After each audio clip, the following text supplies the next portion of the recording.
My fiancée snapped, "Stop obsessing, that man is my dad," when I told her I'd seen him answer to a completely different name at the theater. I said, "Okay," hired a PI instead, and what he uncovered suggests her dad is M33, and I feel like I'm losing my mind over something that might be completely innocent. This happened last night and I can't shake it. My fiancée Kaylis and I have been together for 14 months, engaged for 3. Her parents have been nothing but welcoming to me, especially her dad Frank, who's this warm, storytelling type who makes you feel like you've known him forever. Here's the thing. Last night I was walking past the community theater downtown after dinner with work people when I saw Frank coming out of the building. I was about to call out to him when I heard someone yell, "Great rehearsal tonight, Martinez. See you Thursday for tech." Martinez. Not Ward, which is what Kaylis's family name is supposed to be. I watched him respond to Martinez like it was completely natural. Then I noticed the poster by the entrance, Our Town, starring Frank Martinez as the stage manager. I stood there for maybe 10 minutes trying to make sense of it. Maybe he uses a stage name? Maybe I misheard. But the guy I watched walk to his car was definitely the same man who's been calling me son for the past year. When I got home, I mentioned it to Kaylis casually. "Funny thing, I think I saw your dad at the theater tonight. Didn't know he was into acting." Her reaction was intense. She got this look on her face like I'd accused her of something, then immediately started talking about wedding stress and how I've been weird and suspicious lately. Said I was probably mistaken, that her dad wouldn't be at a theater, that maybe I should focus on more important things than following random people around downtown. The thing is, I wasn't following anyone. I just happened to see him, and her getting so defensive about what should have been a simple mix-up made me feel crazy. I wasn't following him, Kay. I was walking past the theater and saw someone who looked exactly like your dad responding to a different name. Well, it wasn't him. And honestly, Cole, this kind of paranoid thinking isn't healthy.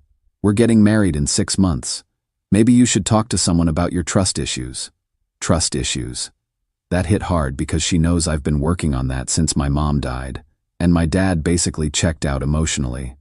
But the way she said it felt like manipulation, like she was using my own insecurities to shut down a legitimate question. I dropped it, but I can't stop thinking about it.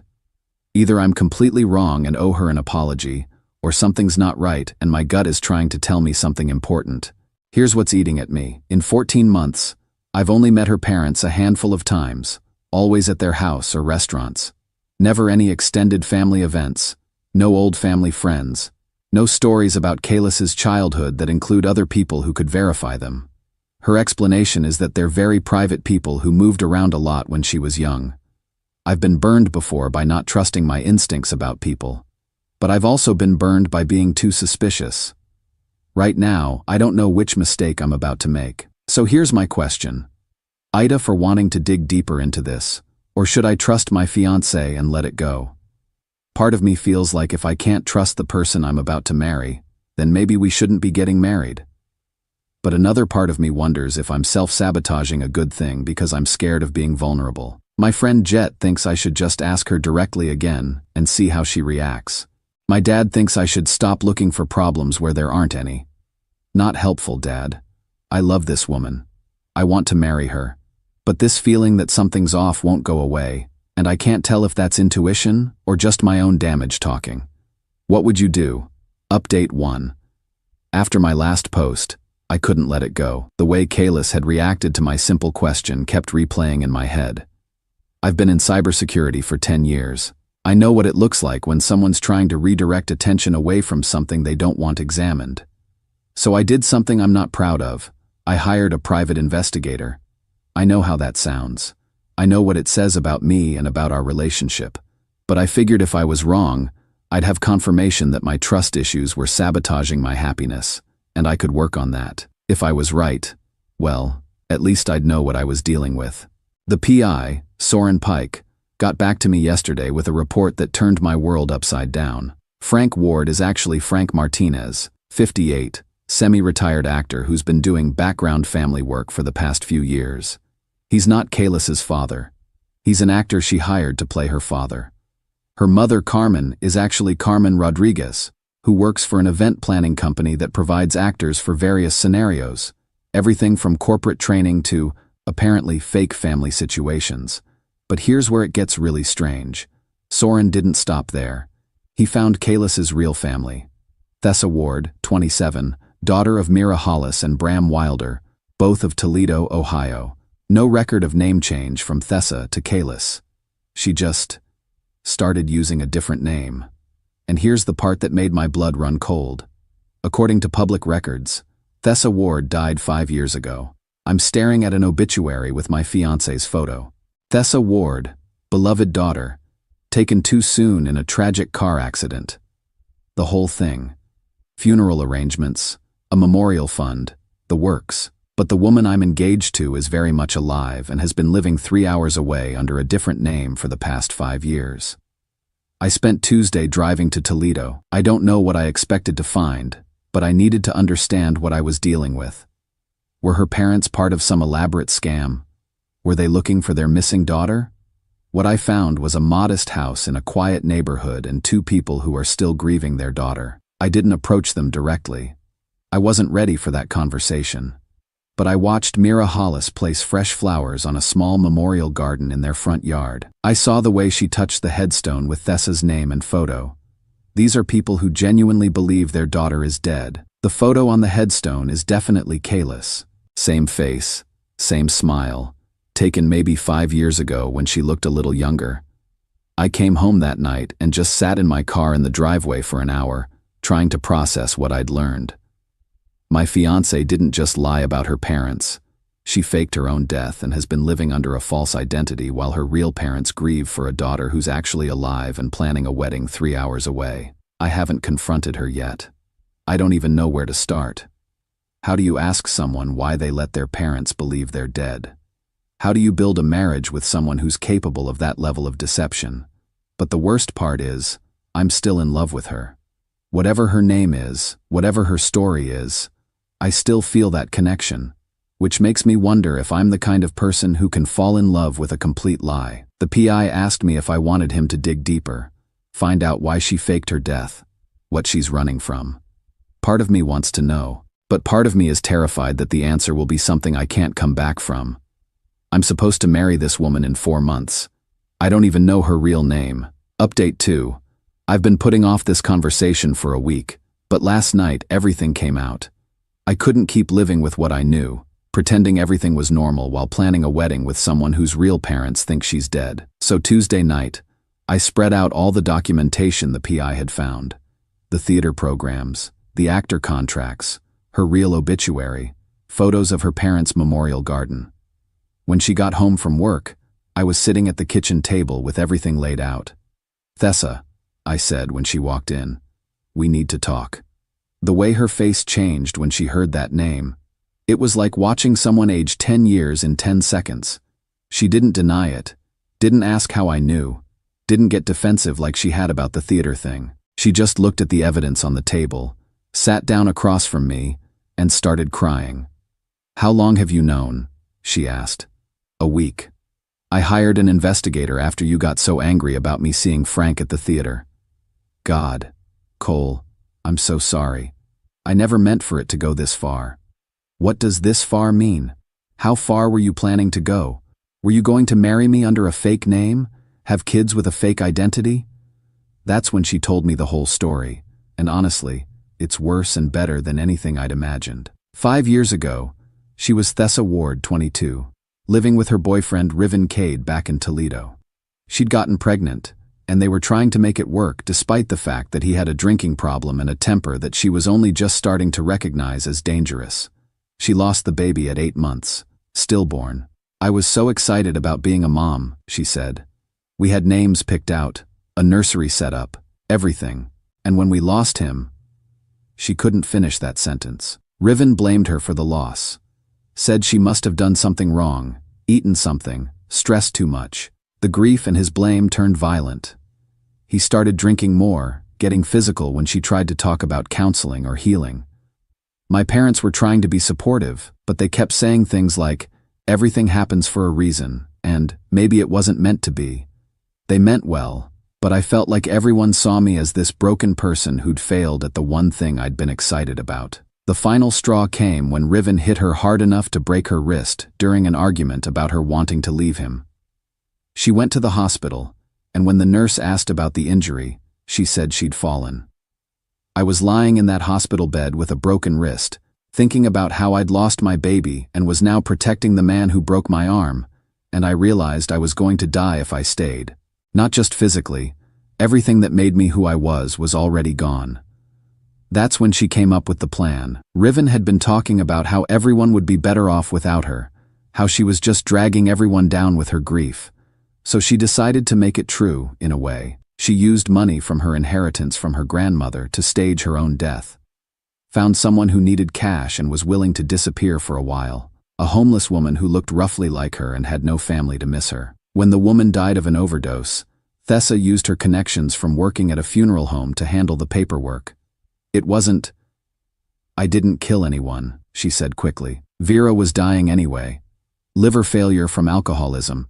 She said if using her death could help me escape, at least something good would come from it. The funeral was real. The grief was real. She just wasn't actually dead. I thought I'd disappear for a year or two. Let Riven move on. Let my parents heal from losing me instead of watching me fall apart. I thought eventually I'd come back and explain. But then I started building a life as Kalis, and it was the first time I'd felt safe in years. What about your parents? They're still mourning you. I know. More tears. I know. And it's the worst part of this whole thing. I've been sending them money anonymously for years, trying to help with their grief counseling, their financial stuff. I watch their Facebook pages, make sure they're okay. But I didn't know how to come back from being dead without destroying the life I'd built. And Frank and Carmen? I hired them because you kept asking about meeting my family, and I panicked. I thought if I could just seem normal enough, stable enough, maybe eventually I'd figure out how to tell you the truth. We sat there for a long time after she finished talking. I was trying to process how I felt. Angry that she'd lied. Heartbroken about what she'd been through. Confused about what this meant for us. The engagement, I finally said. Were you going to marry me as Kalis forever? I don't know. I kept hoping I'd find the courage to tell you, but the longer I waited, the harder it got. I love you, Cole. That's the only real thing in this whole mess. But I didn't know how to be Thessa again without losing everything that made me feel safe. What happened to Riven? He moved to California about 2 years ago. Married someone else. I check sometimes to make sure he's not looking for me, but I think he really believes I'm dead. The hardest part of this conversation wasn't the lying or the fake identity or even the hired actors. It was seeing how much pain she was carrying and realizing she'd been carrying it alone because she thought the truth would make everyone leave. I need time, I told her. This is a lot. And I need to figure out how I feel about building a life with someone who's this afraid of being herself. I understand if you want to leave. I've been waiting for you to figure out I wasn't worth the complications. That's not Thessa.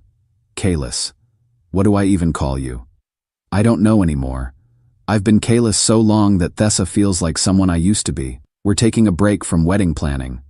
I moved into Jet's spare room temporarily while we both figure out what comes next. But I told her I wasn't walking away. I just needed space to process everything without feeling like I had to make decisions about our future while I was still learning who she actually is. Final update: the past 5 months have been the most complicated of my life, but also the most meaningful. Thessa, she's going back by her real name now, and I are still together, but we postponed the wedding indefinitely while we work through everything that came out. The biggest development: she reconnected with her parents.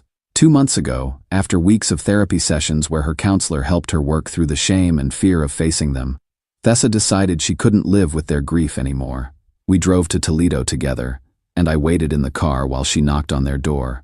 I've never seen anything like her mother's reaction when she opened that door. Mira Hollis saw her daughter, who she'd been mourning for 5 years, standing on her front porch, and just collapsed. Not from shock, but from relief. "I knew you weren't gone," she kept saying through the tears. I knew it.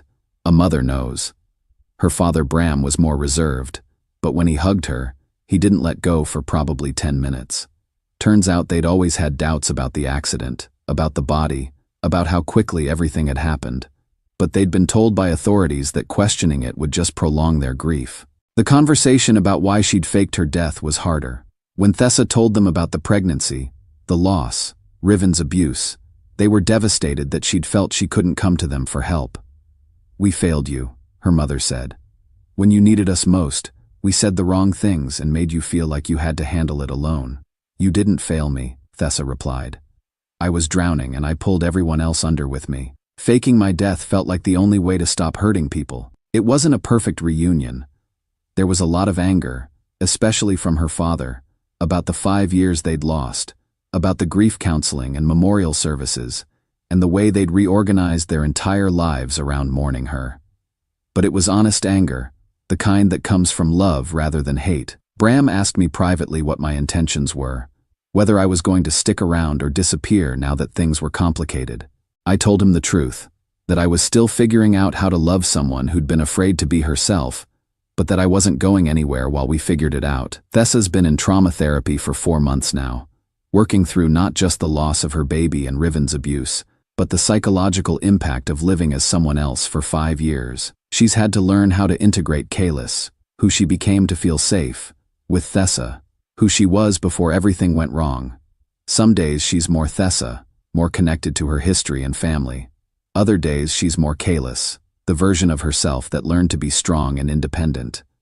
I'm learning to love both versions, and to understand that healing isn't about choosing one identity over the other. We're both in couples counseling now, working on rebuilding trust and figuring out how to have a relationship based on honesty instead of protection.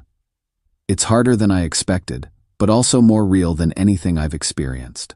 Frank Martinez, the actor she'd hired to play her father, has become an unexpected part of our support system. When I told him what had happened, he was genuinely concerned about Tessa and asked if there was anything he could do to help.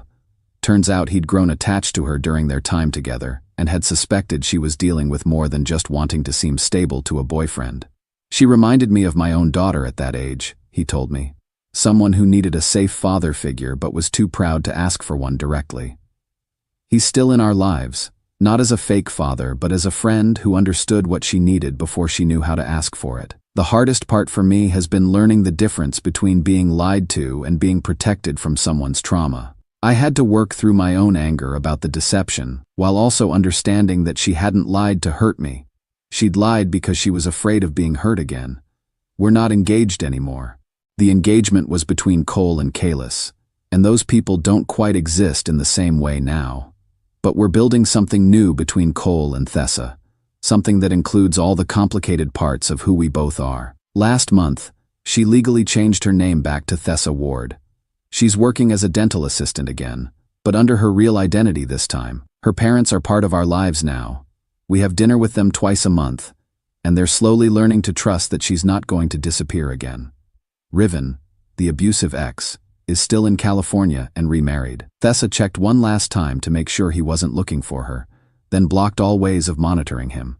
Part of healing has been accepting that she can't control whether he might someday find out she's alive, but that she doesn't have to live in fear of that possibility forever. We're planning to get engaged again in the spring, if things keep moving in the direction they've been moving. But this time it'll be between two people who know each other's real names and real stories. The biggest lesson from all this: sometimes love isn't about accepting someone exactly as they are. Sometimes it's about helping them become who they're meant to be when they feel safe enough to try. Tessa is funnier than Kalis was, more sarcastic, more direct about what she wants and needs. She's also more vulnerable, more easily hurt, more afraid of making mistakes. Learning to love all of those parts has been the most challenging and rewarding thing I've ever done. Edit. People keep asking if I regret hiring the PI. I don't. Without that investigation, we'd have built a marriage on a foundation that couldn't support the weight of the truth. Better to know and work through it than to wake up one day married to someone I never really knew. Edit 2.